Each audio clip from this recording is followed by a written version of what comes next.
Hello everybody, this is your favorite Pine Martin Murphy's Law. Welcome to the Murphy's Law video blog. For the next three or four episodes, I will be discussing old children's shows and cartoons. There was a lot of them back in my era that probably not a lot of you know because they were way before your time. There's going to be discussing Filmation, which was for the most part, an animation company. I did a lot of cartoons and a few live actions. And in the next series, I will be discussing either Sid and Marty Krofft shows and just other cartoons. For right now, we'll stick with Filmation. Filmation did a lot of cartoons from like 1960s up into the late 1980s. Their most famous cartoon, of course, is He-Man, which is still referenced today. And I know a lot of you know. There's also that spin-off She-Ra. I did watch He-Man a little bit when I was young. They made a whole lot of other shows, usually based off of other programs of the time. There was Star Trek, the animated series, which used the actual characters and voice acting of Star Trek, the original series. They had Kirk, Spock, Sulu, Uhura, Bones, McCoy, Scotty. They just didn't have Chekhov. In place of Chekhov, they had Lieutenant Erix, who was Edosian and had 3 arms, and Lieutenant Moress, who was Acacian, or feline. Excuse me. They had all the voice actors from there.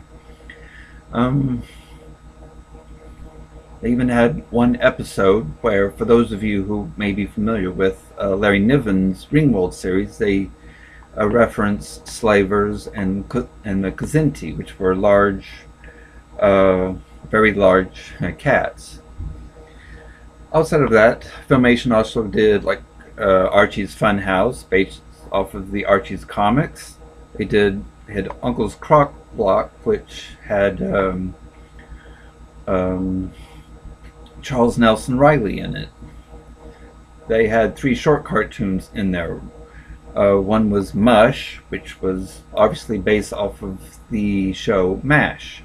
It stood for Mangy, Unwanted, Shabby Heroes. And all of the characters were based on characters in the program, just in a, if you will, a furry version. You also had Fraidy Cat.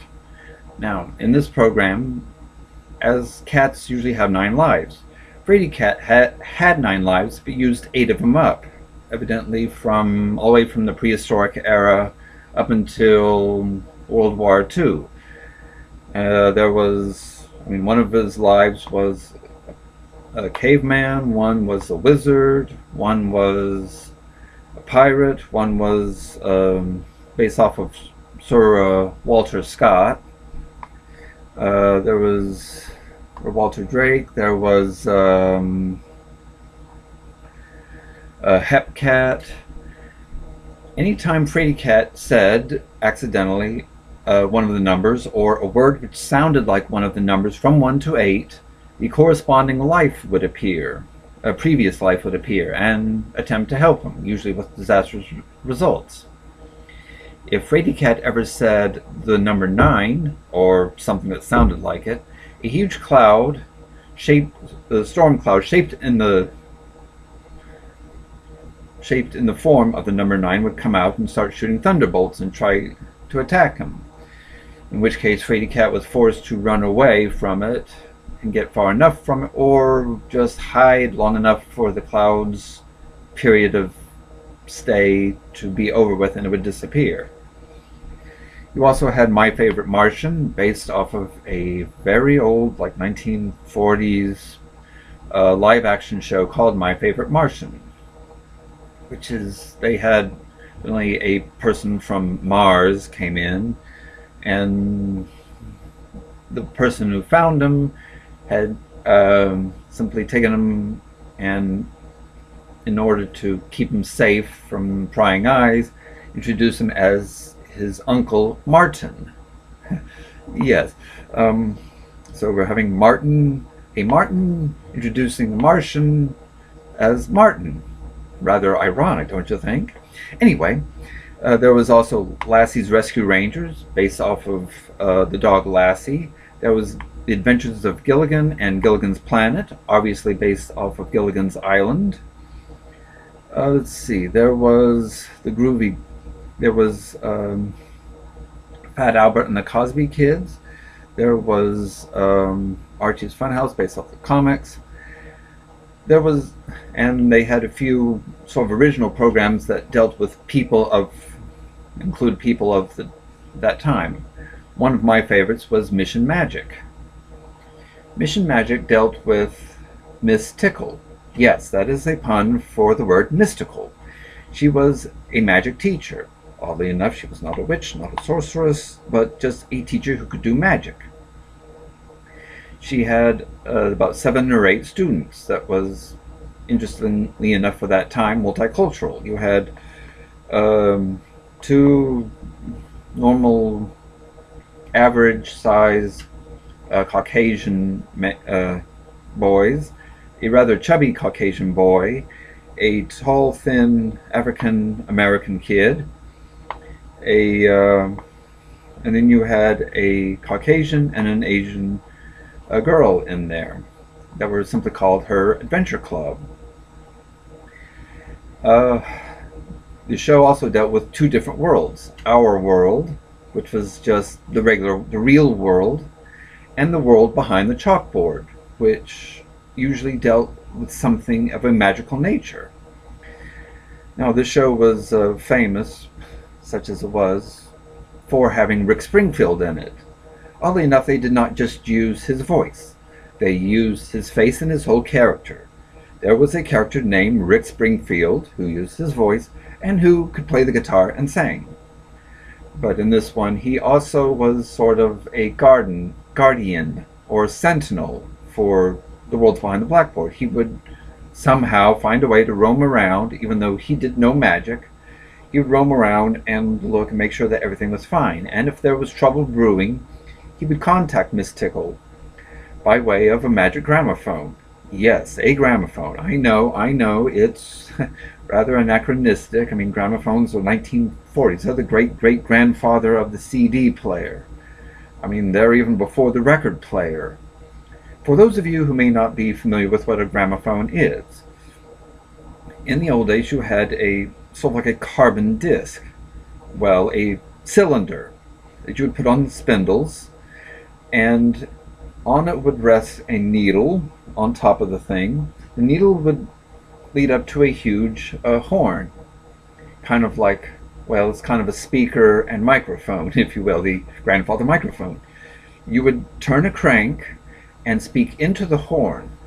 The sounds from your voice or whatever was out there would vibrate the needle, which would cut grooves into the cylinder.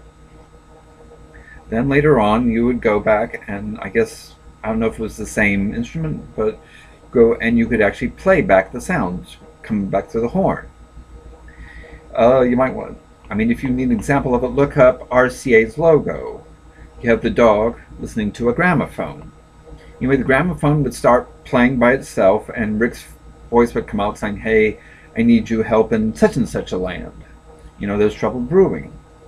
Miss Tickle would turn to a statue of the Siamese cat and she would have a ring on and she would say, "Tut tut, cat of ancient lore, it's time to open the magic door." And the statue would come to life, and she would either take a piece of chalk and on the chalkboard draw a door, or the chalk would animate itself and draw. The door would open, and this wind would come through and grab the students and the teacher and take them away. Miss Tickle's magic was all based off of items in her purse that were all, at that time, school-based. Chalkboard eraser, pencil, those pink pencil erasers, pencil, pen, ruler, a slide rule. Yes, they use slide rules, kind of the archaic version of calculator nowadays. You use it for logarithms. but they would each deal something. Their magic was based on what they could do. A ruler might be used to make things grow or shrink. A eraser would be either like a barrier or make something disappear. A pencil might make something reappear. And they would all go into the world behind the chalkboard, who, interestingly enough, a lot of them knew about the chalkboard that was the barrier of their world, and would refer to the other world as the real world. Why you would not refer to your own world as a real world, I don't know, but it's a little late to be complaining. Anyway, that was Mission Magic. Oh yes, and in each segment, there was only 13 episodes of the thing, Rick Springfield would be a pause while Rick Springfield would stand and start singing the song and playing his guitar for about 30 seconds. And usually, and not always, the song had anything to do with the cartoon itself. It was just, something really short. And there would always be a moral to each episode. Friendship, trust, finding a compromise, using your strengths, and understanding your weaknesses and whatnot. Let's see. And another show that's going to be a bit to explain is the Ghostbusters. Now, I know what most of y'all think of as the Ghostbusters. Filmation actually created the very first one, and it was called the Ghostbusters. Ghostbusters being in 2 words. The original show was a live-action series back in the 1970s, like 1975. It dealt with a trio of Ghostbusters. You had 2 humans and a gorilla. Yes, a gorilla, person in a gorilla suit.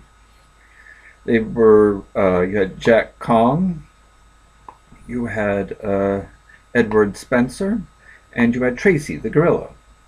Evidently, Spencer and Tracy were named after the kind of spy character of the 1940s, Spencer Tracy. Kong was named after King Kong, even though in the original series, Kong was actually the human and Spencer was the gorilla. But again, evidently in 1984, Columbia bought the rights to use the name and produced the Ghostbusters that you all know, the live action series starring Dan Aykroyd and the late Harold Ramis.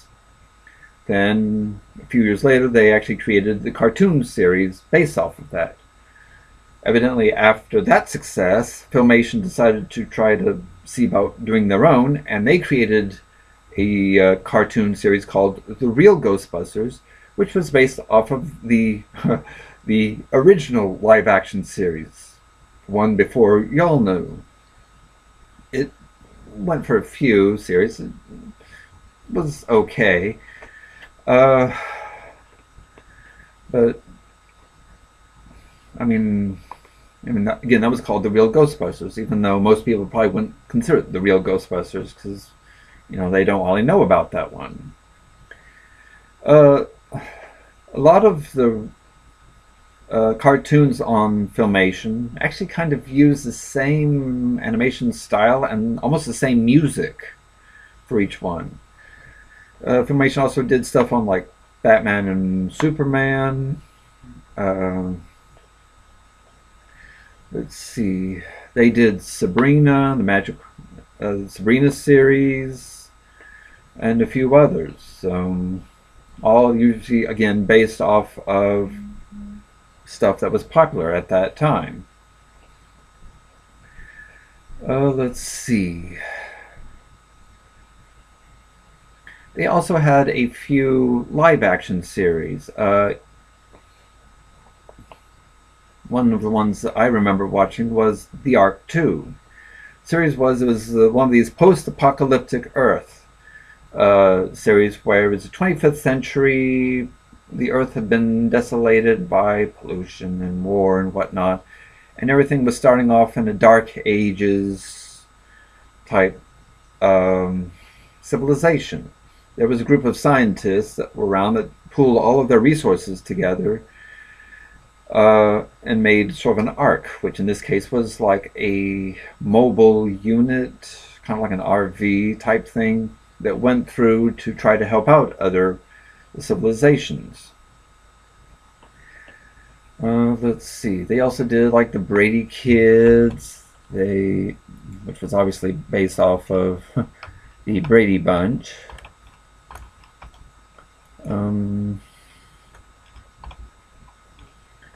They tried to do something off of the Wizard of Oz series, which I don't ever recall seeing. It didn't seem like it was all that popular.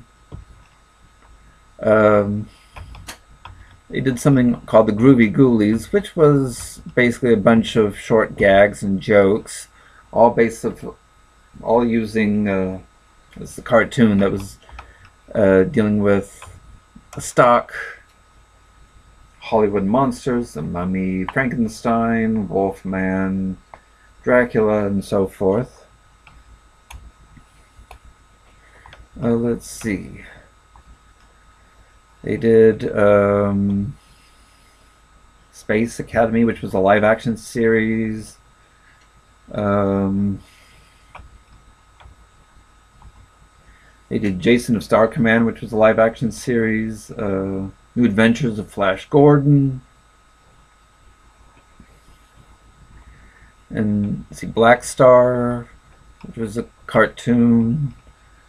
Hero High, which is a cartoon that dealt with, well, basically like high school students, each with their own special superpower. You know, speed, magic, and so forth. So, and again, there's a few others that were done that probably were not known all that time. But that is mostly of Filmation.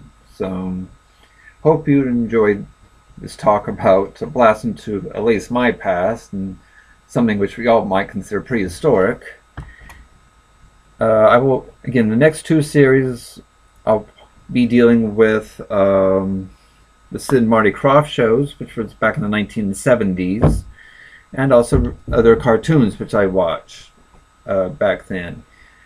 But tell me how you like this show. You know, like it, comment, share it, and let me know of any questions you might have, and I will try to answer them in upcoming shows. Hope y'all had fun, and I will talk with y'all later.